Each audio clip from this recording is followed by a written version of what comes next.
जोशी जी, किन किन मुद्दों को लेकर आप जो है रखने वाले हैं? देखिए, मैं हमेशा शिक्षकों के लिए, शिक्षित बेरोजगारों के लिए, पत्रकारों के लिए, अधिवक्ताओं के लिए, जनहित के मुद्दों पर, सभी मुद्दों पर, सामाजिक समस्याओं पर, सभी को लेकर के हम संघर्ष करते रहते हैं। सभी विषयों पर हमने सवाल डाला। कल जो प्रश्न की जो सूची आई है उसमें कल अधिवक्ताओं से संबंधित सवाल हैं। इस राज्य के अंदर में जो शिक्षित क्लास है, एडुकेटेड क्लास में एक वर्ग, बहुत बड़ा वर्ग है अधिवक्ताओं का भी, और अधिवक्ताओं के लिए किसी प्रकार की कोई हेल्थ इंश्योरेंस की व्यवस्था नहीं है। तो इस सवाल को हमने सदन में उठाया है कि उनके लिए राज्य सरकार हेल्थ इंश्योरेंस की व्यवस्था करे, और उनके लिए एडवोकेट प्रोटेक्शन एक्ट भी लागू करने के लिए हमने मांग की है। उसका भी सवाल है कि अधिवक्ताओं पर आए दिनों हमले हो रहे हैं। बड़े बड़े अपराधी माफिया के खिलाफ मुखर होकर के अधिवक्ता जो है पैर भी नहीं कर पाते हैं।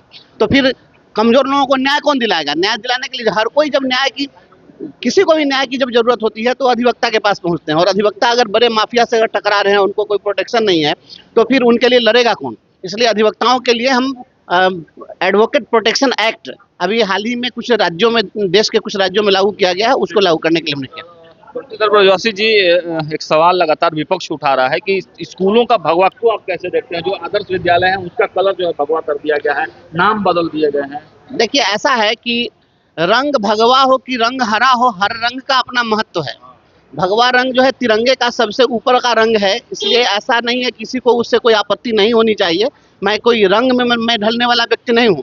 रंग में रह करके भी आदमी बेरंग रह सकता है, और बेरंग में रहकर भी आदमी रंगीन हो सकता है। हर रंग की अपनी खासियत होती है।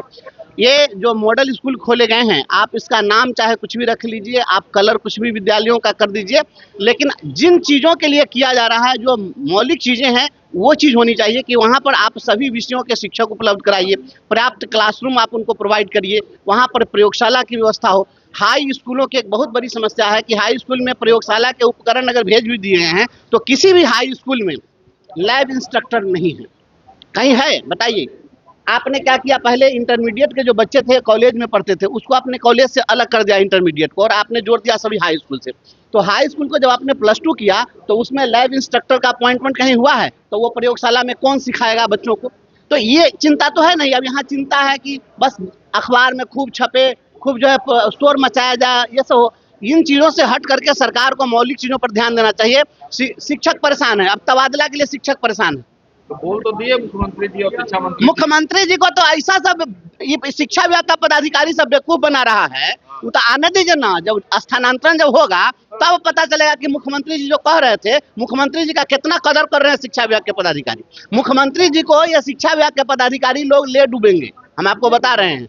मुख्यमंत्री जी ने कहा कि सभी लोगों को हम स्थानांतरित करके उनके घर के पास कर देंगे, और अभी कह रहे हैं कि वो स्थानांतरण बाद में करेंगे, पहले रेशनलाइजेशन करेंगे।